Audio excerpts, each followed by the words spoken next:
Good afternoon. My name is Melissa DeVita, and I'm the Deputy Superintendent of Finance and Operations for the Bellevue School District. Thank you for watching this video and for your ongoing interest in our school district. This is the third in a series of presentations that I've given regarding the future of our district and the planning that we have been doing for it.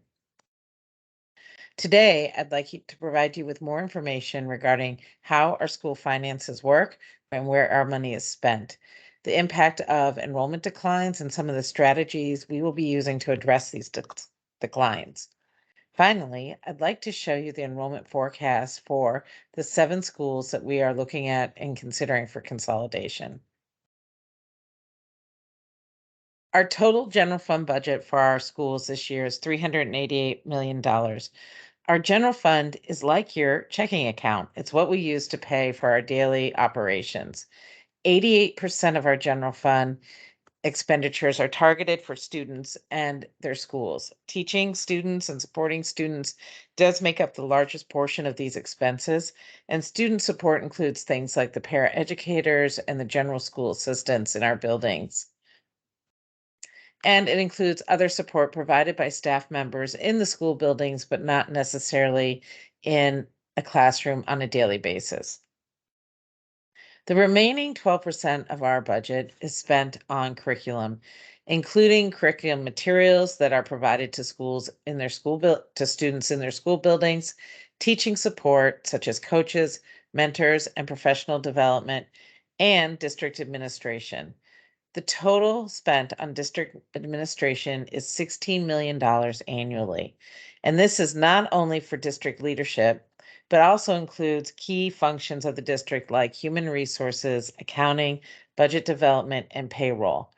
Our goal is to continue to improve the efficiency of these functions, but we cannot fully eliminate them as we move forward. In the past 2 years, we have taken out $1 million from the district functions, and we will continue to look for opportunities to reduce in this area. However, the impact of the lost revenue due to enrollment declines cannot be found just in district functions and will unfortunately also impact our students and schools. We can also look at our spending in other ways. Schools are a people business, and as expected, we spend the majority of our operating funds on people, 84%. This includes both salaries and benefits. The other 16% is spent on materials and supplies used in our school buildings and outside purchase services, which are generally for legal fees, auditor fees, and other consulting fees where we need some additional expertise, but it's not worth developing that expertise internally, such as our demographer.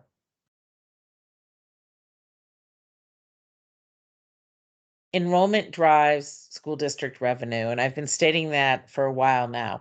80% of our operating revenue is driven by our enrollment.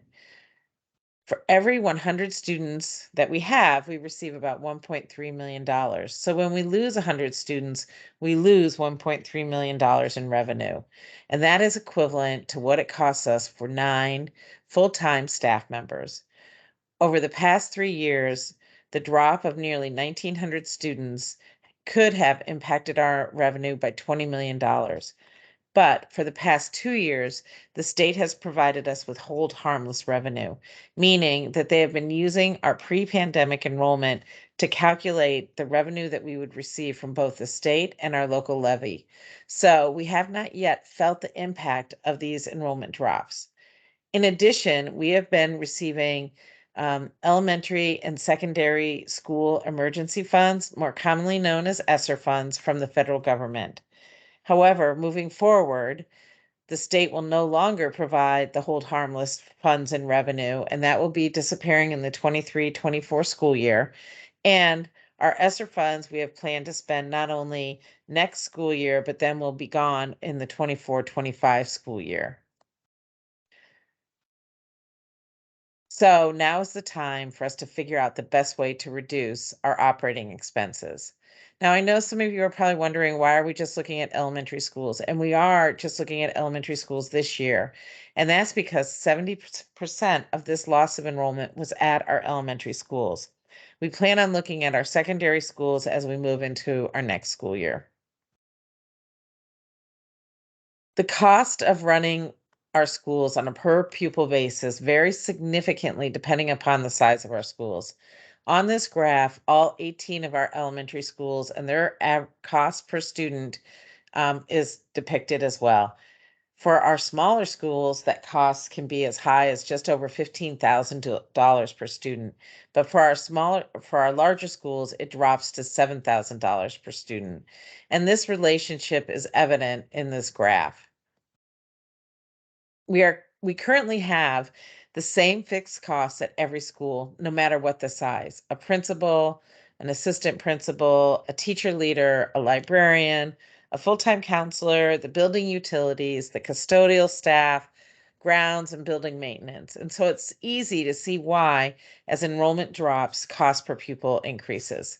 The state provides our funding based upon a prototypical school model, and what that means is that they calculate what they would expect the cost to be of running a 400 student elementary school. And then they divide that by the 400 students and come up with a cost per student. And then multiply that by our elementary enrollment to figure out how much we would receive in funding. So as our enrollment in our elementary schools drop, we do not receive enough funding from the state to support these schools, and we must supplement it with other funding from other places. Now, we do have some options because we could cut services and staffing in these schools.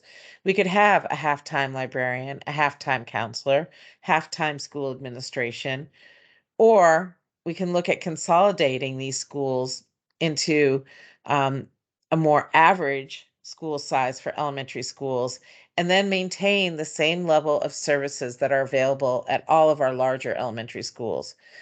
The question really comes down to what is the priority in our school district? Is it the location of the school building or the services our students receive when they arrive at school?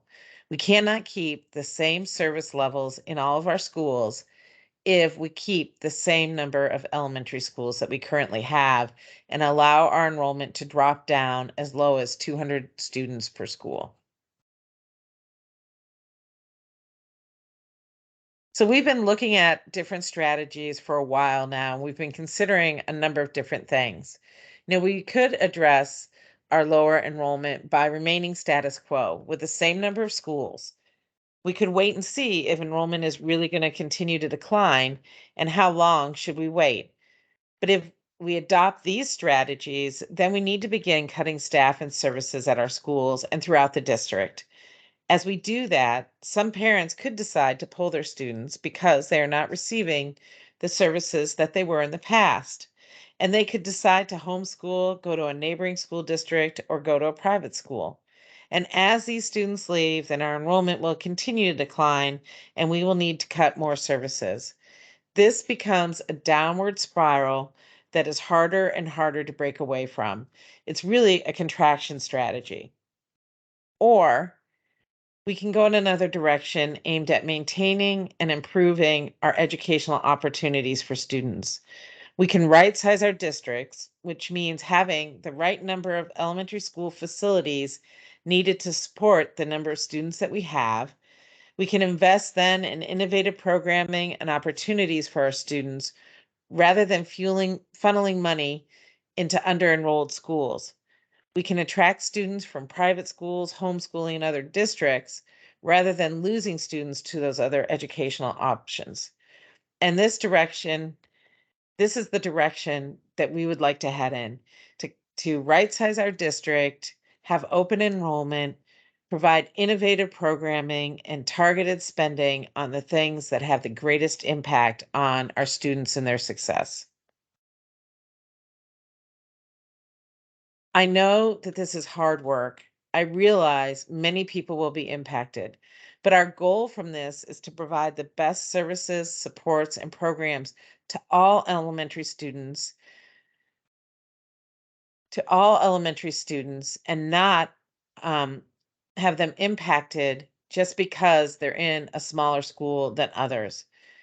Enrollment drops will result in more multi-grade classrooms. If some of our schools go down to the forecasted number of 200 students, Students will be in multi-grade classrooms for the majority of their elementary years.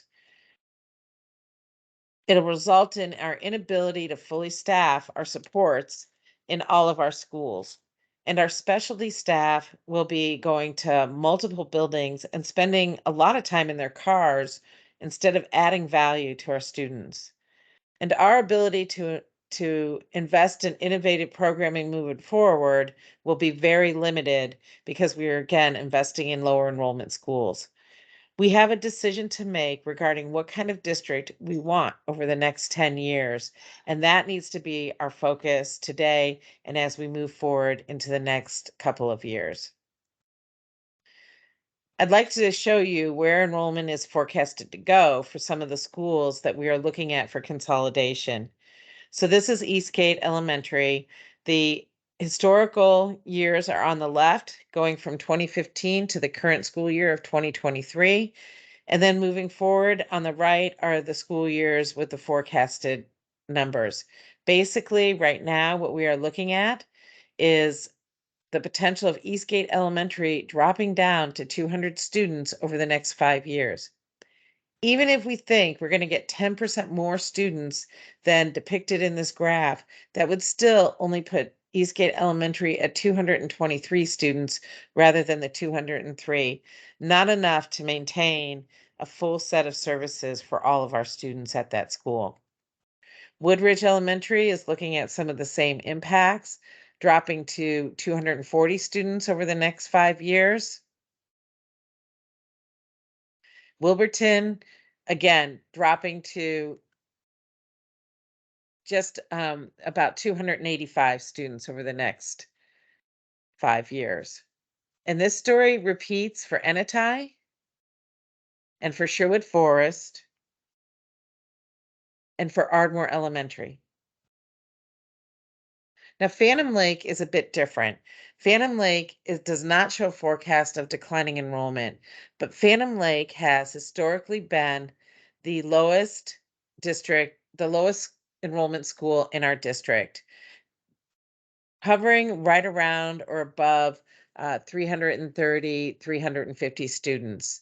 And they have been at this level, at this the lowest up until up until this year, the 2022 school year.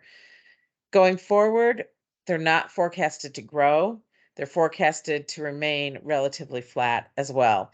And so that's why we are looking at them as another option for either consolidation or bringing in program or other students to their school. Thank you for taking the time to listen to this video. We will continue to share information moving forward and would appreciate your inputs through Let's Talk on our website. Have a great day.